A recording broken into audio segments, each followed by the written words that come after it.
What is your first impression of Danica? First. Kung kaibigan ni Kali, mga kaibigan ko yan. Yes, yes, yes. First. First impression ko sa kanya. Kanino? Kay Dali ka daw. Saan ko siya nakaupo nung una-una? Saan siya? Doon na din. Doon ka pa rin nakaupo. Wala, nung una yan, hindi kita kilala. Sabi lang sa akin ni Hana. Ikaw daw yung, nung last Beatle yun nung first sem. So sabi ko, hindi ko bait ni Daddy ka kasi lahat, ginaawak mo niya lahat. Like, di ko alam din. Basta ganun ko din. Okay. Ganun. Next, Get. Ayan, next. First impression, Danica. Wala pa ako. Ang first impression ko kay Daddy, wait lang te, sorry. Ulitin ko tako. Sa kanya, Hindi ko na nga sinabi. very artsy. Wala, umiinom ako. Very artsy siya.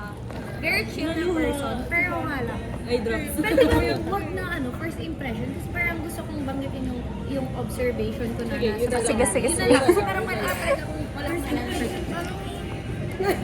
Sige na. Joke to. Kasi Danica, nung napapansin ko na nga, hindi kasi nagkaroon ng build talaga ng impression sa kanya. Which is, ngayon ko lang na-realize na, oo nga, walang first impression talaga na na-build sa kanya. Pero it's like something na parang nakilala ko siya through the journey na nakasama ko siya for the past few weeks. Parang sabi ko, nung mga una, ayun nga, medyo, yung sa leadership niya, medyo, ang iniisip ko is not something very stabilized. Pero through observation, stable siya kahit hindi siya mentally stable itself.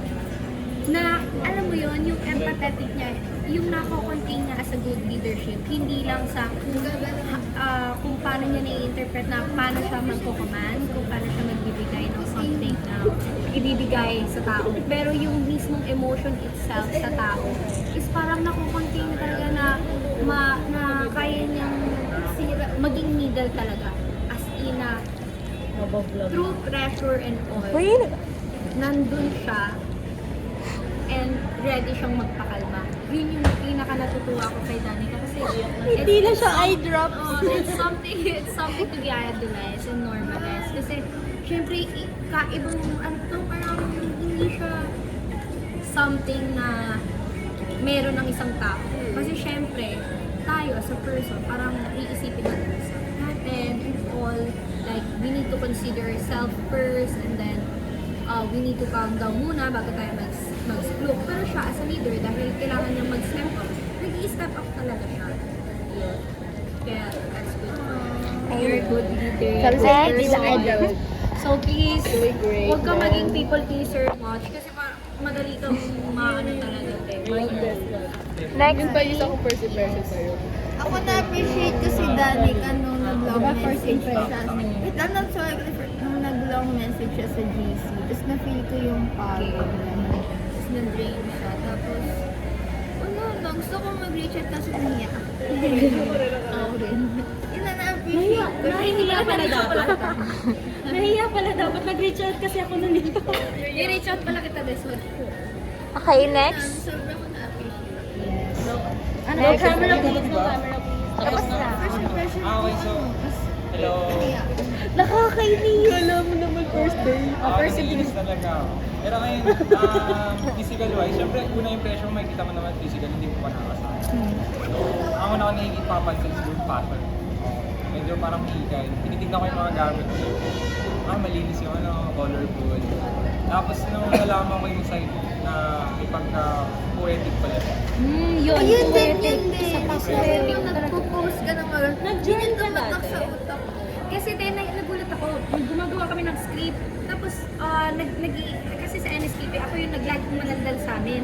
Pero tinitingnan ko yung gawa niya, yung set of, na script niya, kumbaga, is something na poet. Sabi ko, nagpo-poem.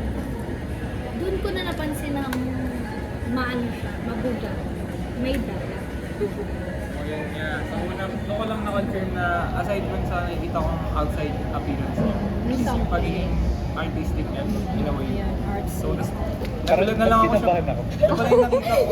Siya pala yung nakita ko sa dance, sa mga sayaw dati. Kasi iba yung set, yung get up niya eh. Medyo Hindi ko eh. napansin. Actually, hindi ko siya May imagine na siya pala napansin yun. ng first sem na kasama pala siya sa dance.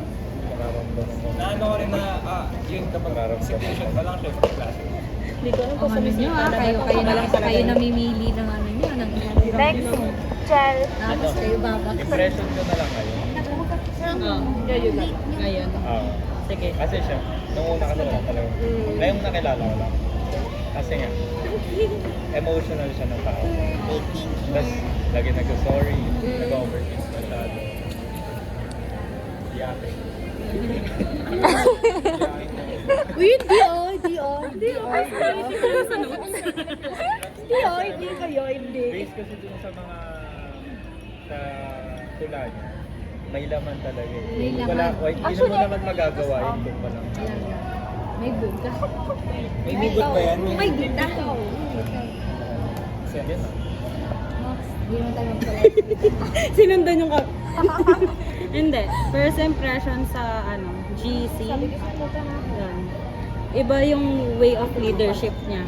Which is nung nag-long message siya, yun yung sinabi ko talaga sa kanya. Sabi ko na believe ako sa way of leading niya. Sabi ko, kasi kung ako yung pinagmumura ko na yan.